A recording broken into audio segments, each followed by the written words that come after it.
Вот, дорогие друзья, как мы обещали, мы пришли к нашему музею.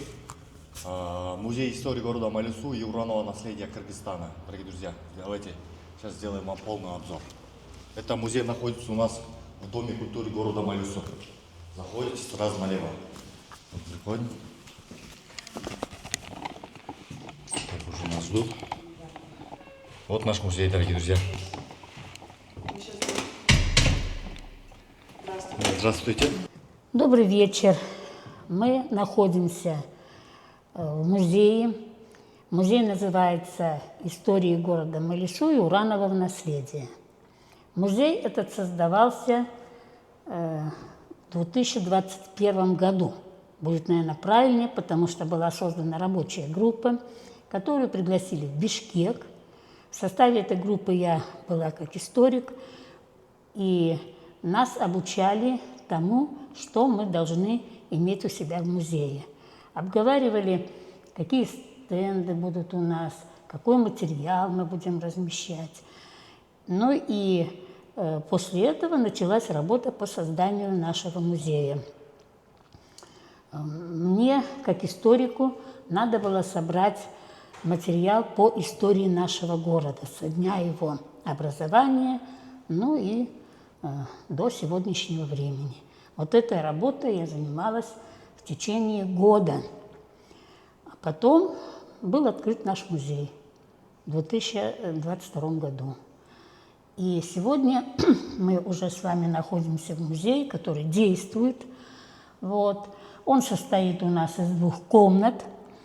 Первая комната, как входишь, она как шахта. Как будто бы мы с вами вошли в шахту.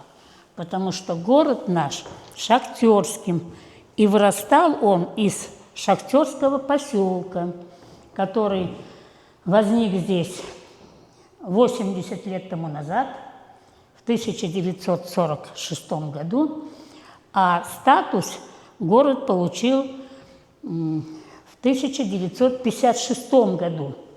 Вот этот год у нас является юбилейный. Так что можно праздновать 2 юбилея. Юбилей шахтерского поселка и юбилей нашего города. Вот. Ну и вот в этой темной комнате мы показываем фильм о Майлисае.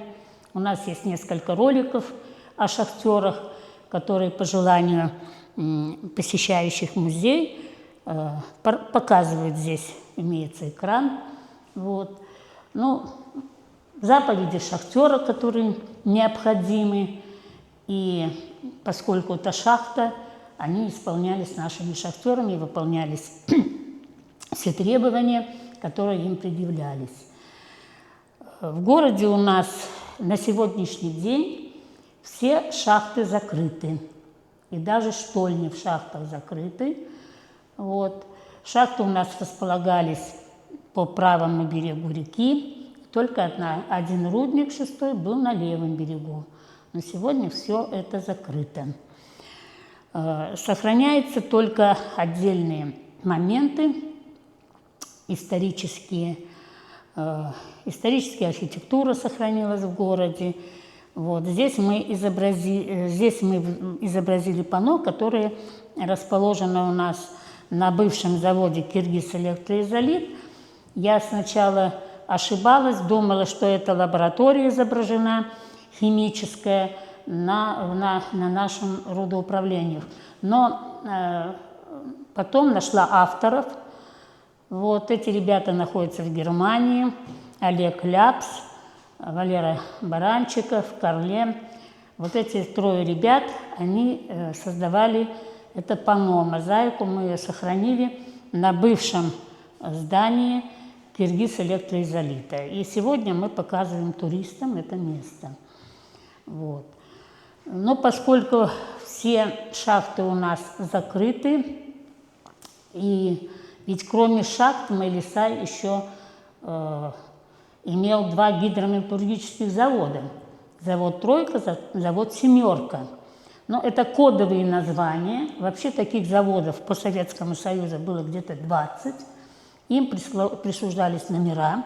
Ну, вот в Малисае был «Тройка» и «Семерка», которые перерабатывали урановую руду на этих комбинатах. Вредное производство. Но если завод «Киргиз электроизолит» могли сделать на основании завода «Тройки», то завод «Семерку» просто пришлось взорвать.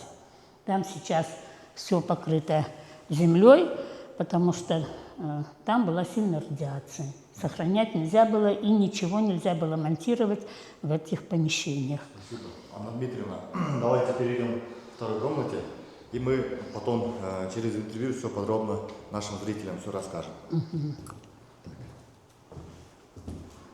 Это у нас вторая комната, да, музея? Да, вот это у нас светлая комната музея. Вот здесь вся история, которая касается разработки урановой промышленности. Вот. Ну, начало берется вот как открыли уран, кто открывал из ученых, вот. Потом какие были открытия сделаны Тюймнем, здесь вот горным инженером Антуновичем.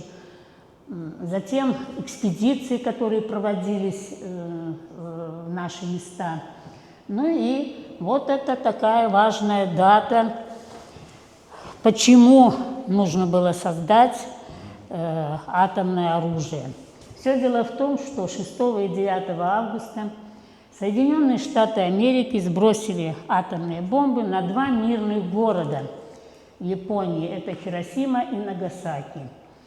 И вот тогда, после этих событий, Сталин пригласил к себе в кабинет Берия и сказал: бери людей сколько надо, бери денег сколько надо, но чтобы атомное оружие у Советского Союза было. Вот такое задание было дано. И уже в 1949 году Советский Союз получил атомное оружие. А чтобы его создать, нужно было открывать шахты, искать, так сказать, урановую руду. А наработки проводились с 1900 года по Майлису, еще и англичане, и американцы подходили. И поэтому сразу же было решено, что будут отправлять сюда людей. Вот. Ну, насколько известно, в одну ночь Берия 5000 человек отправил, привез, да. Разгрузил. Нет, наш город попали 2000. А 3000 размещены были. Вот здесь есть показаны вот эти моменты на наших стендах. Вот можно увидеть. Вот. Ну вот здесь вот хорошо. Для уточнения, вот людям интересно, нашим зрителям, правда, что ходят такие слухи, что именно город Хиросима-Нагасаки был выброшен бомб, который добывалась из нашего города уран? Это правда? Ну, сказать, что столько вывести отсюда руды невозможно было. Невозможно было, да. Вот, поэтому там, конечно, не только наша руда была Малисайская. Вот, ну и о том, что первую атомную бомбу создали Советский Союз, это было немножко позже. Но разработки здесь уже велись, вот мы смотрим, с 1900 года уже разработки велись. Но тогда были разработки сначала по нефти, потому что, ведь посмотрите, наш город, он назывался Малысай, потом Майлусу, Майлисай, Малусу. Но если переводить наш город, то сначала масляное урочище, потом масляная вода. Майлусу – это масляная вода. И сегодня можно увидеть у нас масляные берега, очень хорошо видны, поскольку у нас была нефть. Ну и ниже нашего города нефтяные стояли вышки, добывали нефть. А нефти сегодня у нас можно увидеть обмывающиеся камни. Мы туристам показываем эти масляные берега. Вот это с правой стороны, с левой стороны реки хорошо видны вот эти камни, где просачивается нефть. Отсюда название нашего города. Нашего города, да? Да, но его не изменяли, вот как было. Дорогие друзья, со мной Анна Дмитриевна, историк и жительница города Майлюсу, человек, который знает этот город изнутри. Анна Дмитриевна, когда вы заходите в этот музей, что вы чувствуете в первую очередь? Я чувствую гордость. Гордость за то, что у нас все получилось. И что у нас есть музей. Ведь это единственный музей во всей Центральной Азии. Музей не только нашего города, но и урановой промышленности. Спасибо. Анна Дмитриевна, расскажите, пожалуйста, всем нашим зрителям очень интересно. Майлюсу, оно ведь появилось не случайно. С чего такое название город Майлюсу? Все дело в том, что Майлюсу переводится как масляная вода. Ведь у нас есть река. И в этой реке плыли маслянистые пятна, были обнаружены. Это пятна нефти. И поэтому сначала, если говорить Майлисай, оно значится как урочище, а Майлюсу как масляная вода. Вот это название, оно историческое, и поселок так назывался, и город так остался. Понятно. То есть до советского времени люди знали о нефти, да, и масляной воде, Да, получается? да, знали о нефти и об этих пятнах. Анна Дмитриевна, еще наш следующий вопрос. В какой момент это место перестало быть просто долиной и стало городом? В 1956 году это стал город. Статус города получил в 1956. А поселок с 1946. Так что эти годы у нас юбилейные. Юбилейные годы, Да. Анна Дмитриевна, часто говорят, что Майлюсу это только уран, но ведь здесь было гораздо больше производств. Расскажите, какие заводы и фабрики работали здесь, какую роль играла наша ТЭЦ? Ну, во-первых, для переработки урана были созданы два комбината. Завод «Тройка» и «Семерка». Кстати, на эти заводы привозили урановую руду и из других государств, из Германии, из Болгарии везли. Так что не только наша руда перерабатывалась. Вот. Ну и после того, когда стали закрываться шахты, стоял вопрос о сохранении города.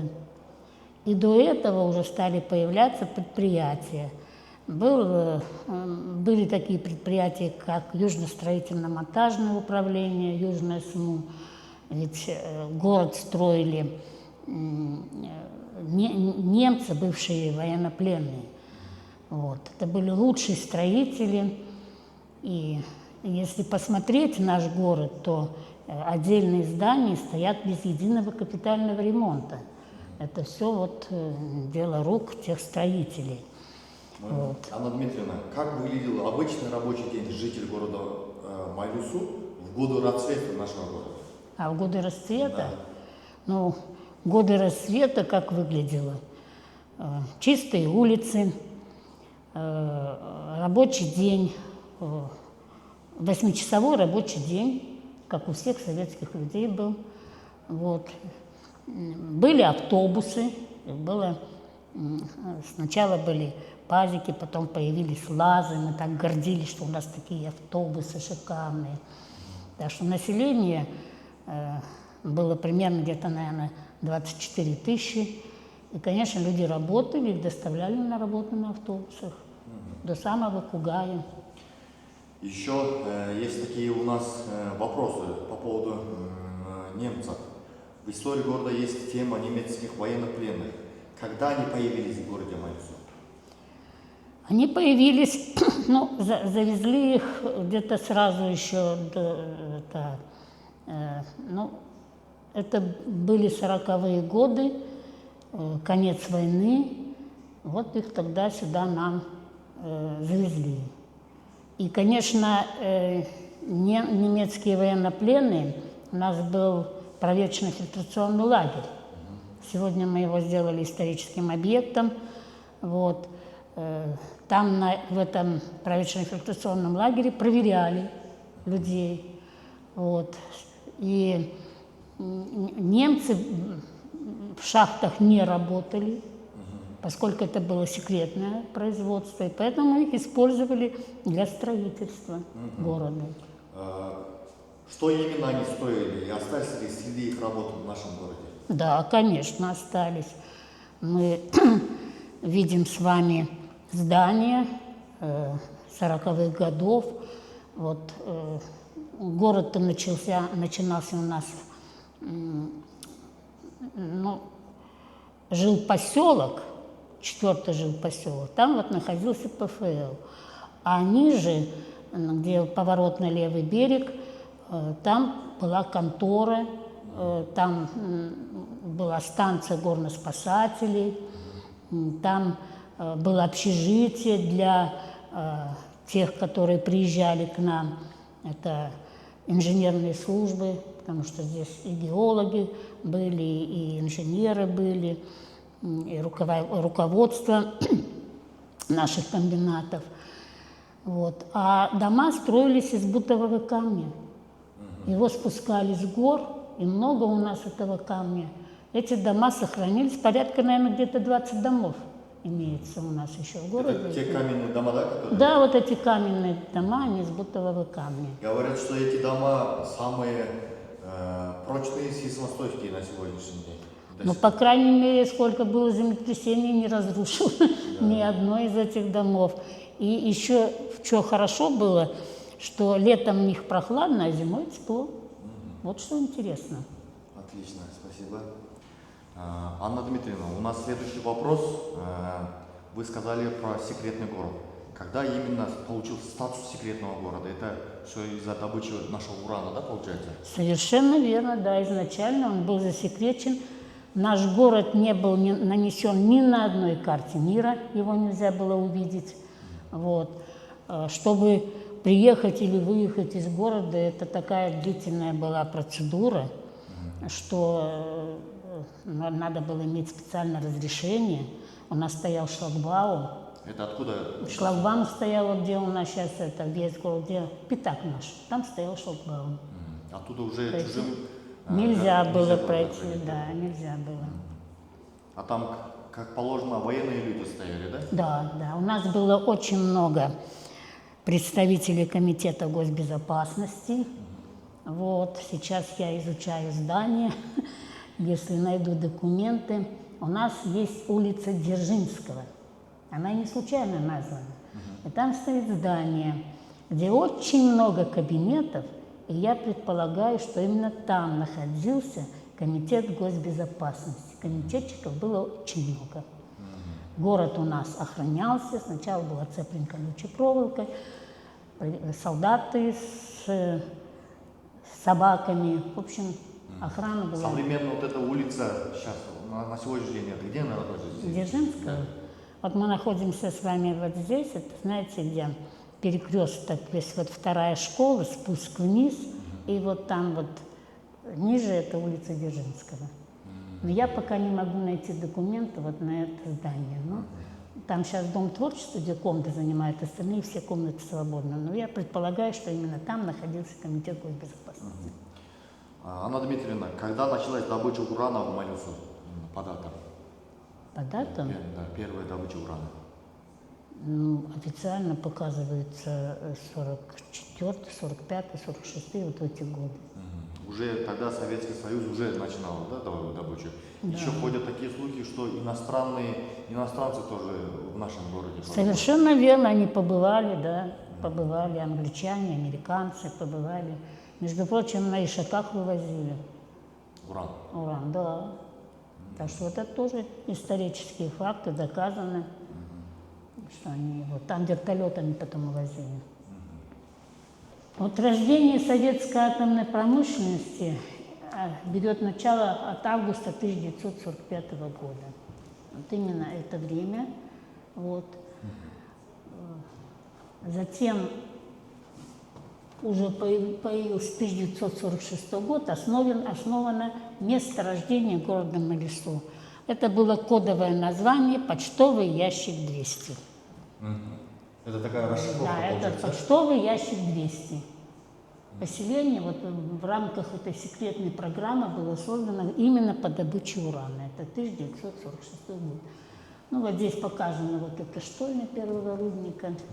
Вот. Это я на сегодняшний день заметил, это по дорогу в Сарбеку Да, находится. да, там вот. Но сейчас эта штольня закрыта тоже.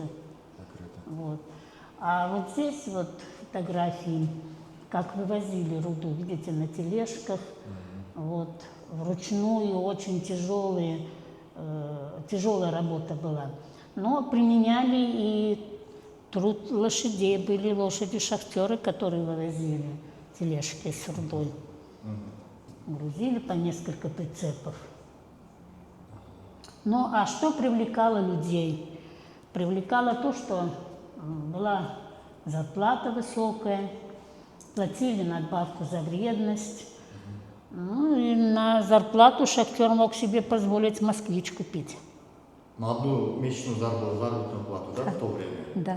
На одну месячную заработную плату купить авто, Да. это очень, да. У шахтеров была очень большая заработная плата. Анна Дмитриевна, какую роль играл город в ядерной программе Советского Союза? Ну, если здесь добывалась руда, и мы предполагаем, что атомная бомба Советского Союза была именно из нашего урана сделана, так что для ядерного щита он считался городом таким вот ядерным щитом. Насколько закрытым был город? Понимали ли жители, чем они вообще занимаются, добывают уран? О том, что это вредное производство, и они добывают уран, они не знали. Люди приходили с шахты, в этой одежде садились кушать, несли эту пыль домой, и никто не думал о том, что это вредно, что можно заболеть, что будет страшное заболевание. Но шахтеры в основном силикоз легких, потому что бурение первоначально было в сухую. Вот, и, конечно, вся эта пыль, все это попадало в легкие человеку. Анна Дмитриевна, в какой момент стало понятно, что урановое наследие – это опасно? Ну как, вот если говорить о наследии, у нас в Кыргызстане 33 хвостохранилища, 23 из них в Малисае, в нашем городе, вот можете себе представить. Поэтому интерес был именно к нашему городу, что вот здесь. Я помню, проводились общественные слушания, когда стоял вопрос о перезахоронении хвостохранилищ. Те хвостохранилища, которые примыкали к реке, многие же были вот там в пойме реки, и вот их переносили вглубь гор наших, перевозили.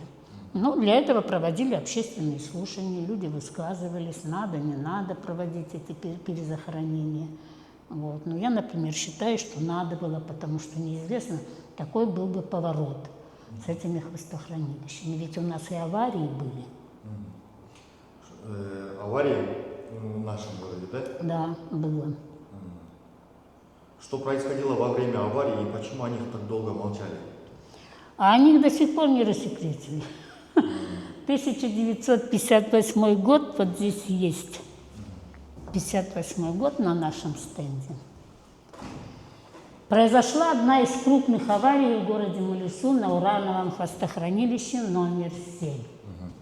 Оно было сооружено в пойме реки Малису, и можете себе представить, что весь этот селевой поток и весь этот кек хлынул в нашу реку. Нашу реку. А по новостям показывали или нет? Ничего не показывали, ничего не показывали. Но я ребенком была свидетелем, как по нашей реке плыли дома, и на моих глазах ушел соседский дом целиком по реке.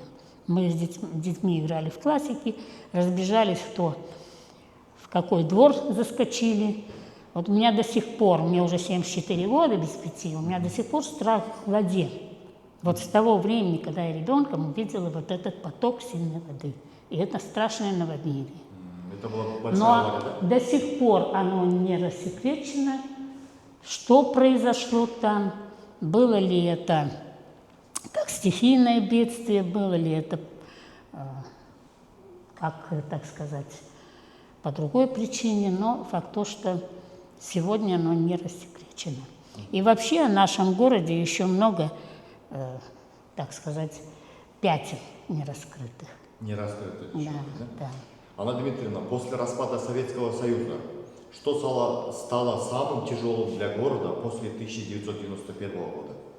Закрытие наших предприятий, потому что население стало выезжать, предприятия закрывались, население выезжало, страшная картина, грузили контейнера и выезжали. Уезжали специалисты. Это было массовое закрытие, да? Да, массово было. Было сложно. Ну, вот. Кто-то уезжал, кто-то остался, но люди искали, где можно было выжить, и работу искали.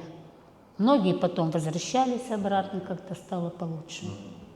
Но завод, вот, например, первым закрылась ТЭЦ, вот эти фабрики швейные, да, все массово закрывалось, да? Да, да, да.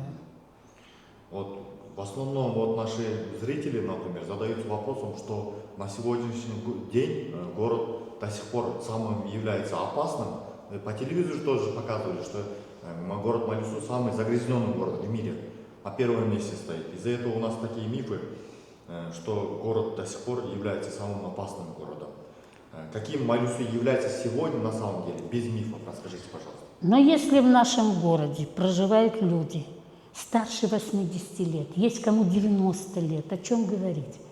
Люди, пережившие эти трагедии, все и живут. Значит, не от этого, не от нашей экологии. Долгожители есть? Долгожители есть, да, есть. 88, 90 лет, под 100 лет есть. Я знаю этих людей. Так что я не хочу сказать, что вот прямо все такие. У нас до сих пор сегодня имеется 8 школ, да? Учебных заведений. Да, это дорогого стоит. У нас в нашем городе имеется 4 учебных заведения. Профессионально-технический лицей, есть медицинский колледж, в котором я работаю вот уже 56 лет. Есть технический колледж и Центрально-Азиатский колледж. Так что молодежи у нас есть где учиться. Еще говорят, старшее поколение говорят, что Малисуйское медицинское училище был самым сильным учебным заведением на территории Кыргызстана в то время. Да, сильное было, но я не хочу сказать, что оно было. Оно и есть сегодня. Мы стараемся выпускать хороших специалистов. Анна Дмитриевна, расскажите, пожалуйста, какую роль сегодня играет музей жизни города и людей? Ну, во-первых, музей дает возможность расширить свои знания. Потом музей отвечает на многие вопросы, у которых у людей возникают. Вот как вы сами говорите, что у нас тут опасно и прочее. Вот. В музее можно все посмотреть, увидеть. У нас есть фильмы вот, про шахтеров наших. Ведь шахтер, проработавший много лет в шахте, получал звание «Почетный горняк СССР». Но, к сожалению, я только смогла найти одного такого шахтера. К столетнему его юбилею я создала ролик об Ужаке Трофиме Харламовиче, который проработал 20 лет под землей. 20 лет? Да, он проработал 20 лет под землей. Потом я про Руфата Акзамовича тоже сделала ролик. Вот, кстати, он прожил 93 года. В 92 года я снимала о нем материал. И мы с ним беседовали, как с вами. Так что вот, пожалуйста. А он 18 лет работал в шахте. Анна Дмитриевна, и у нас еще последний вопрос. Если коротко, в чем боль Малису и в чем его сила?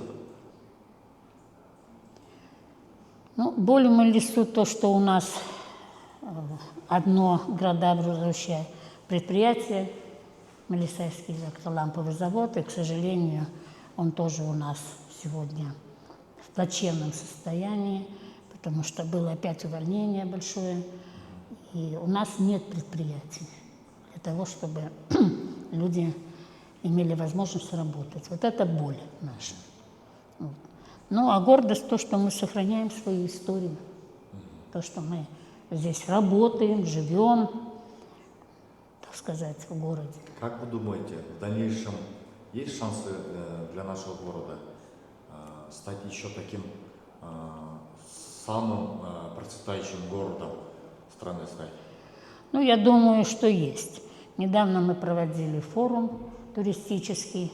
Город наш теперь берет, так сказать, ну, цель развития туризма, потому что посмотреть наш город у людей возникает желание. Вот. У нас побывали и французы, и американцы, и англичане, вот.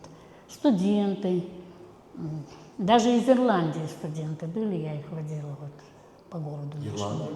Ирландия, да, приезжали студенты. Так что, видите, интерес, если где-то что-то прочитали, и у людей возникает интерес посмотреть, познакомиться с городом. Поэтому мы стараемся развивать туризм. Мы еще нашим зрителям, нашим подписчикам покажем тот видеоролик, который мы подготовили, да, есть у нас в музее. Да, да, есть. Мы это скачаем, мы это поставим.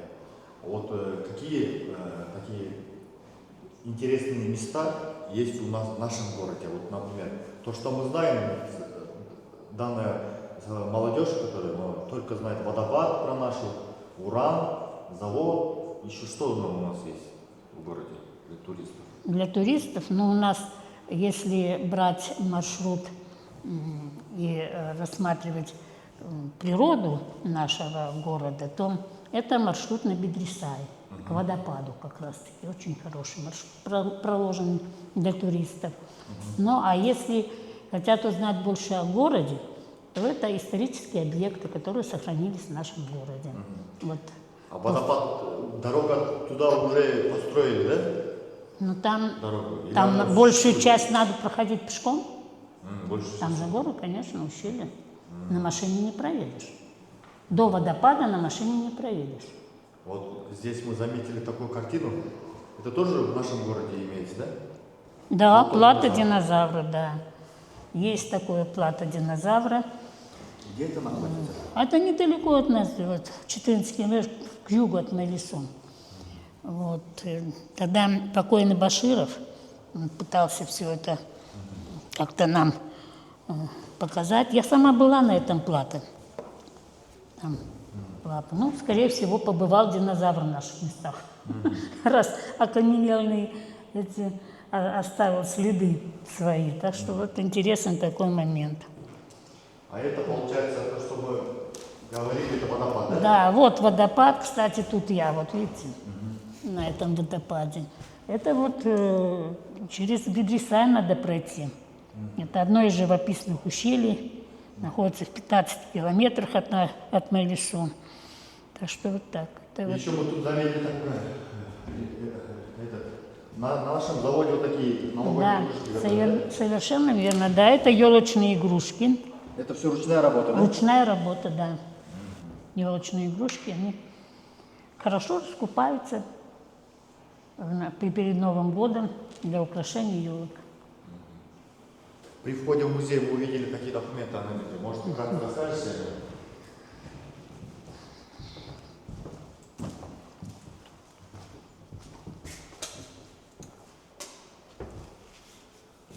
Эти документы все оригинальные, да? Да, это документы оригинальные документы, касающиеся начала строительства нашего города.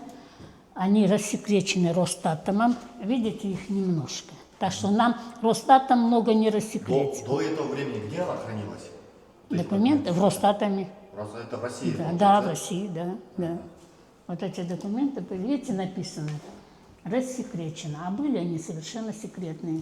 Их рассекретили, и мы кое-какие вот эти документы получили. Но далеко не все, что нам хотелось бы получить. Так что основной архив, конечно, я так думаю, в Чкаловск увезли тогда, когда закрывали город, как шахтерский. Спасибо вам, Анна Дмитриевна, за такое интервью. Это останется в истории города, данный видеоролик. Мы сейчас, после нашего разговора, мы поставим видеоролик для наших зрителей, и они посмотрят.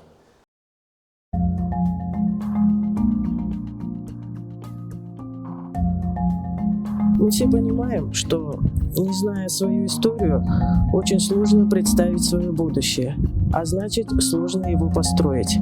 It's not a typical museum that is basically a reliquary or a storage facility for objects. It's really, the concept is that it's a living museum, that it's a content generating museum, that the community and even visitors can contribute to adding content, adding images perhaps, adding stories, and adding to the history of the uranium mining in Kyrgyzstan. Невелик наш город и не стар. Ему в этом году исполнится 66 лет. С 1901 года в нашей местности добывали нефть. А уже в 1929 году академик Ферсман открыл в нашем урочище огромные залежи радиобарита.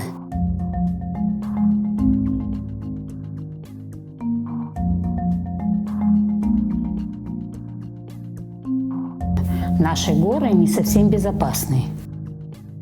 Наша задача была сделать не музей, который наполнен какими-то экспонатами, которые можно один раз посмотреть и про них забыть, а чтобы это было живое место, в которое можно было приходить практически каждую неделю и узнавать или делать там что-то новое. It's interesting in many layers of sociological, technical, scientific, education, ecology. In the design, it's basically this idea of a dark room, which is the concept of a shaft, and that is a space where you can have movie screenings, you can have public events. There's also a recording booth where people will be able to record their memories. The concept is that people's stories remain at the museum. People's memories of growing up, maybe in Mailisu, working in the mines. The other room is basically, it's very white, it's very minimal, and the idea is that it's almost like a laboratory. So you have a timeline, and the timeline is structured with science, includes scientific data, historical data, health information about the mining history, right, throughout the 20th century and into today with the project of the recultivation and reclaiming of land that has radioactive tailings. Малису шаарынын өнүгүүсүнө дагы салым болот деп ойлойм. Себепти ушу музейдин ачылышы бул Центральный Азия боюнча бир жалгыз музей болуп эсептелет. Туристтер да келип, ушу музейди көрүп, ошону менен бирге шаар менен таанышып, шаардын өнүгүшүнө дагы мындай салым болот деп ойлойм. Все, что мы можем передать об истории города, мы хотим сделать именно сейчас с помощью нашего музея.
Малисай – маленький горный городок на юге Киргизии.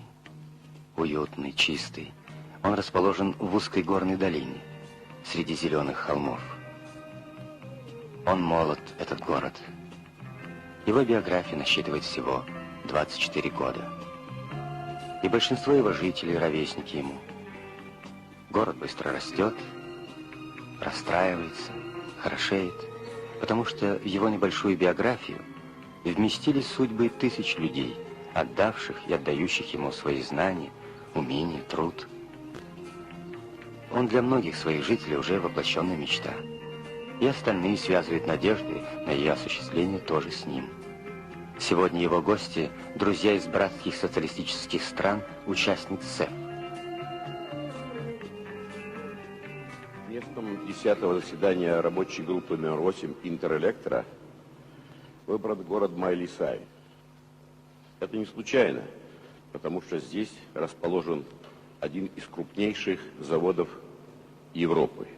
Здесь производится огромное количество источников света, которые обеспечивают не только Среднюю Азию, но и значительно другие районы страны.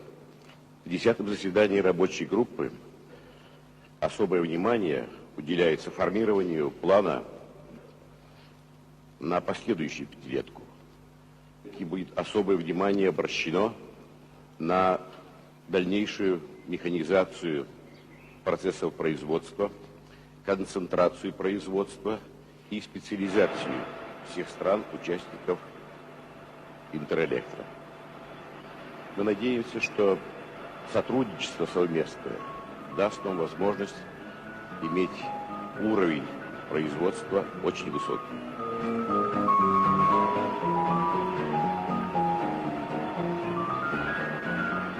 Гости высоко оценили производство.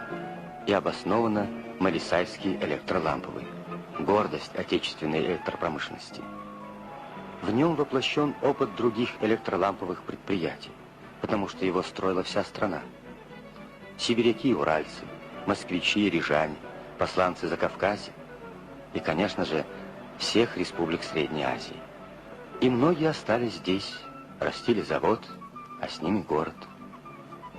Малисай также пример искренней дружбы, понимания и взаимопомощи, делового сотрудничества между странами-участницами СЭФ.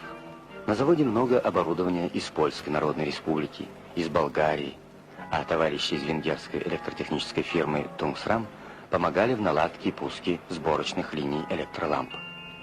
Сейчас малисайцы ежесуточно выпускают более 1 400 000 электроламп. Ими освещаются многие города и села земли. 53 страны покупают продукцию завода. А более 41% продукции удостоено почетного пятиугольника государственного знака качества. Хороший отдых – залог хорошего труда. Гости смогли посмотреть, как малисайцы умеют и трудиться, и отдыхать.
На заводе, несмотря на его молодость, уже трудится несколько рабочих династий.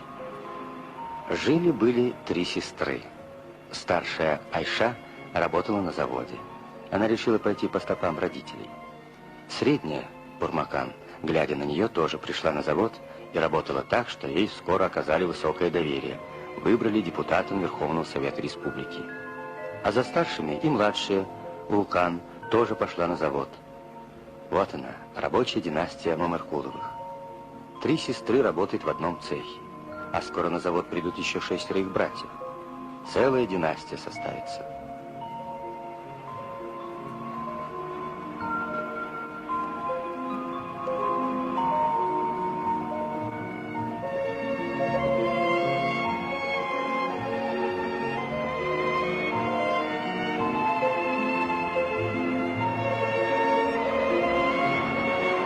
Малисайцы, одни из первых в республике, поддержали почин рабочих московского завода «Динамо».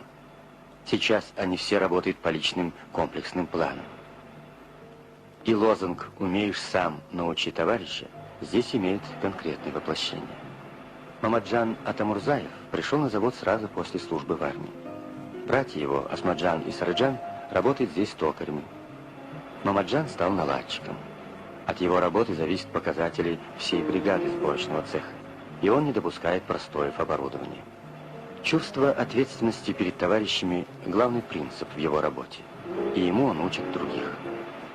Атамурзаев ведет большую общественную работу, являясь депутатом городского совета и членом горкома партии. И есть чему гордиться основателю рабочей династии старому Атамурзе. Вот и Мамаджана, как и его, наградили орденом Знак почета. А недавно пришла еще одна радостная весть. Решением бюро ЦК ВЛКСМ ему присвоено звание лауреата Ленинского комсомола в области производства. Лицо города – это лицо людей, живущих в нем.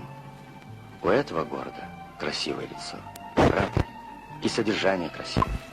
В Малисае уже немало признаков города коммунистического быта. Вот уже более 10 лет в кинотеатрах и других культурных учреждениях города нет контролеров, не говоря уже о городском транспорте. Город, как и человека, можно и надо воспитывать, потому что он, как и человек, вмещает в себе привычки, традиции, уважение духовных, культурных, исторических ценностей. Этот город хорошо воспитан. В нем живут прекрасные традиции. Об этом и рассказывает герой социалистического труда, персональный пенсионер Кушназар Юнусалиевич Юнусалиев. 25 лет тому назад я работал в районном исполнительном комитете. И мне довелось не только выделять землю под город, но и участвовать в его планировке. Здесь была голая, выжженная солнцем долина, говорит Аксакал. Но нам хотелось, чтобы дети наши жили в прекрасном саду. И, наверное, одно из первых деревьев посадил здесь я. И все посадили. Здесь родились все мои дети. И дети моих детей. Теперь уж я сажаю деревья в честь моих внуков.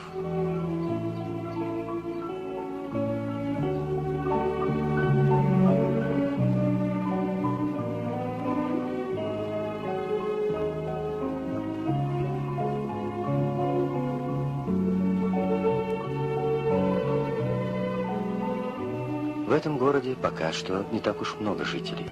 И рождение нового человека здесь радостное событие для всех. И поэтому так торжественно отмечается день наречения именем. Представители горкома партии, горкома комсомола, горисполкома, товарищи по работе, друзья собираются в этот день во Дворце культуры. Это не только счастье родителей, но и общая радость явления в мир нового человека.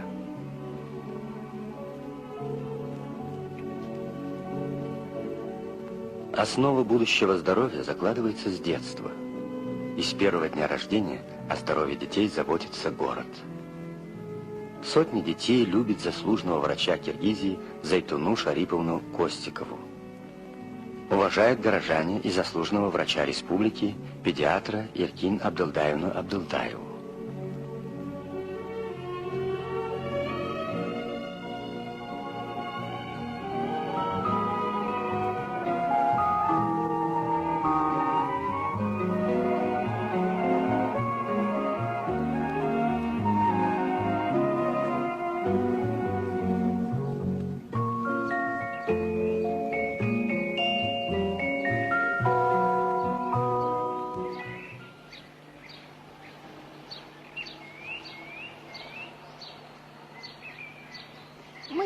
здесь, в этом городе. Здесь наша родина, и здесь нам очень нравится. И мне кажется, лучше нашего города нет. В этом году мы кончаем 10 классов. И перед нами открывается много дорог. Как мы могли бы так же, как и наши одноклассники, разъезжаться по всем городам, но мы остаемся здесь, так как мы любим детей и хотим работать в детском садике.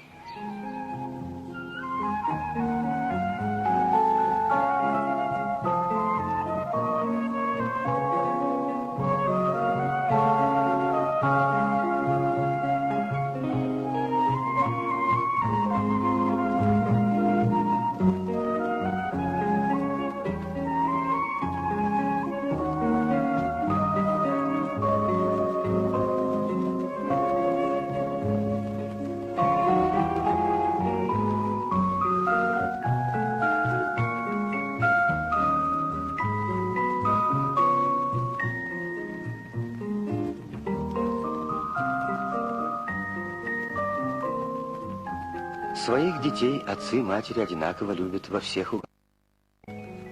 Но в нашей стране, кроме родительских рук, детей воспитывает, направляет и поддерживает добрые и сильные руки государства. Забота о детях освящена нашей Конституцией. Ленинский принцип «все лучшее детям» стал одним из законов советского общества. В Малисае около 6 тысяч малышей посещает более 15 детских садов и яслей.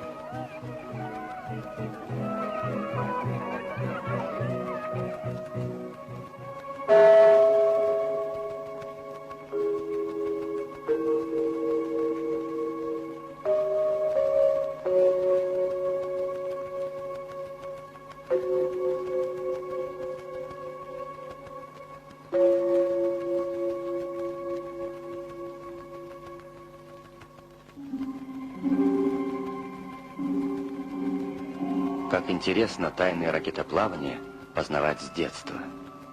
И кто знает, не будут ли они через десяток-другой лет отправлять на земную орбиту караваны больших ракет. Ребята из Малисайской станции юных техников, неоднократные призеры международных и всесоюзных соревнований.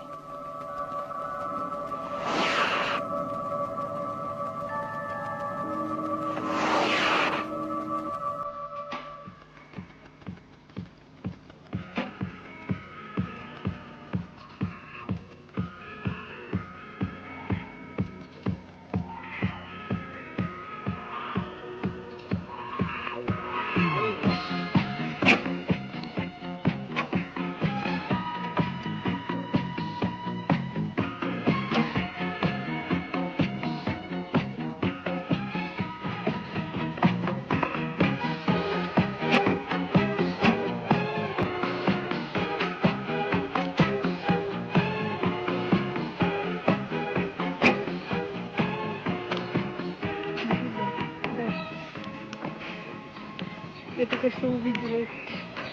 Вопрос, который мне могли бы задать, почему именно Малисай мы выбрали местом не только тренировок своих, но и соревнований, вполне закономерен, и ответить на него было, пожалуй, бы нетрудно. Но прежде всего, стрельба из лука уже перестает быть сезонным видом спорта. Ученики в настоящее время, чтобы показывать высокие результаты, должны тренироваться круглый год. И они стремятся это делать на воздухе. Вот Малисай – одно из тех мест, где можно значительно продлить спортивный сезон. Те, кто следят за нашим видом спорта, очевидно помнят имя Андрея Рейхерта, который стал одним из лидеров на молодежных играх всесоюзных. Те условия, которые нам здесь предоставляют, помогают нам отлично готовиться к соревнованиям.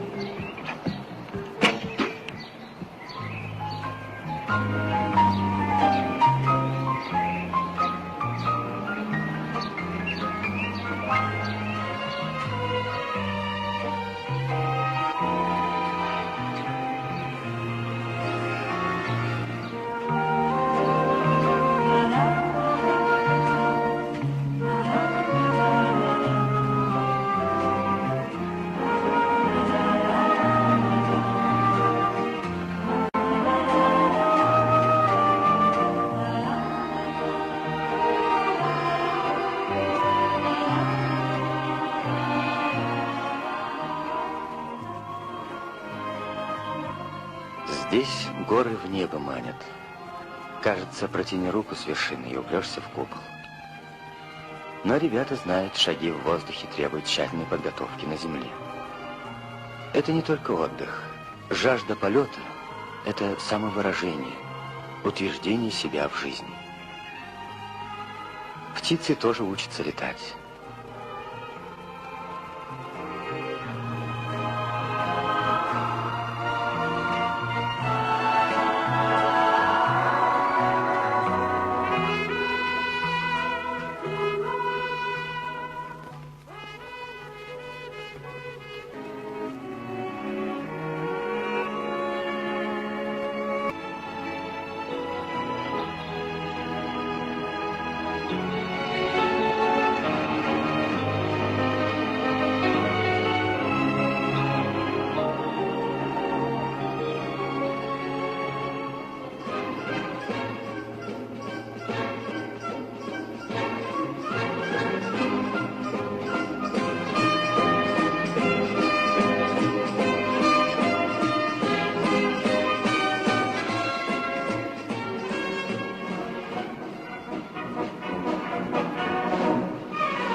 Ветеранам почет, а молодым высокая честь быть на страже Родины.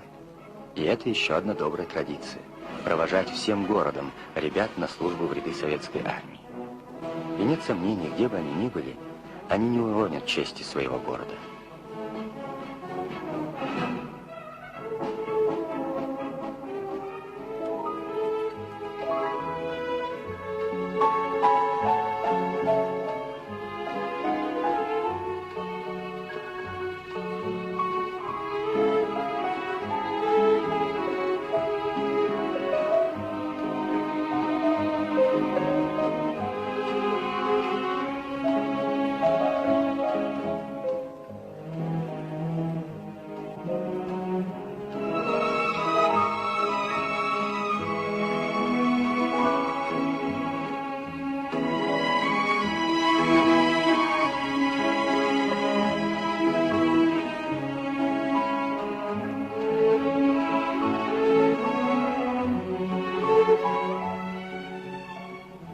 Малисай еще и город студентов. Таня Шевченко – одна из многих, кто готовит свой дипломный проект. 15 июля у меня защита диплома. После того, как я защищу диплом, я буду работать на нашем заводе. Училась я хорошо, даже можно сказать отлично. И поэтому, когда я буду работать, я хочу быть похожей на нашего бригадира Люду Салминову или Таню Онищенко. Они ведь тоже окончили наше училище. Да и вообще много ребят окончили наше училище. Наверное, более 5000. Сама я приехала сюда из Кокьянгака. И этот город мне стал родным. Может быть, даже потому, что здесь я встретила Женю. Он электросварщик, мой муж. Город растит завод. Завод растит город.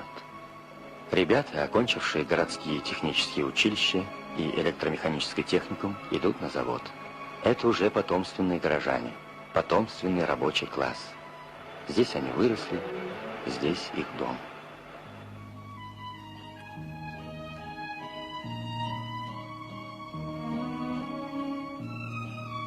Из года в год увеличивается жилой фонд завода, а стало быть и города.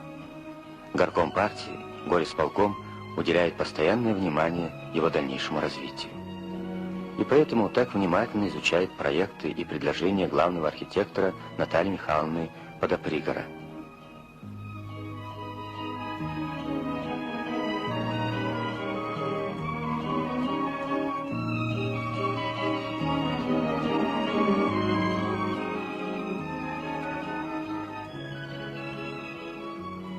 Я недавно приехала в Малисай. До этого окончила Новосибирский инженерно-строительный институт, факультет архитектуры по специальности градостроительства. По роду своей работы я объездила много городов. Но именно Малисай привлек меня своей первозданностью, наивностью. Вы знаете, я ровесница этого города. Это прекраснейший город. Сложный рельеф, богатейшая палитра красок, зелень всех оттенков и нюансов. Все это привлекает. Строить здесь очень интересно. Мне бы хотелось, чтобы этот город был еще более красив и удобен. Я думаю, что часть моих замыслов будет выполнена.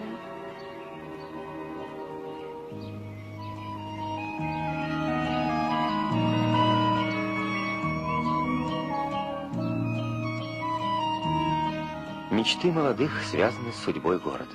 Об этом говорит Танзиля Тугелова. Этот город мне подарил 3 счастья. Здесь я нашла техническое училище, пошла работать на завод, окончила техникум вечернее отделение, стала членом партии. У меня здесь много подруг, с которыми я общаюсь каждый день в общежитии и на заводе. И все мои подруги и я тоже живем в ожидании радости и надеемся, что этот город принесет нам счастье.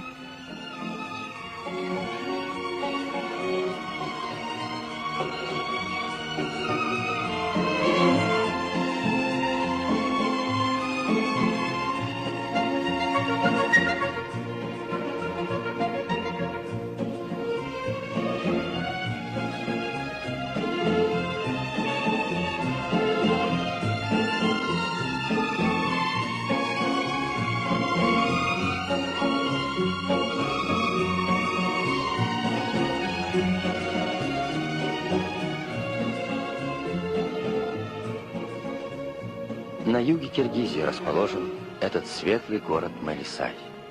Светлый, потому что молод, потому что имеет светлые планы и мечты, потому что продукция его завода дарит свет, а значит радость многим и многим людям. Город живет в едином созидательном ритме всей страны.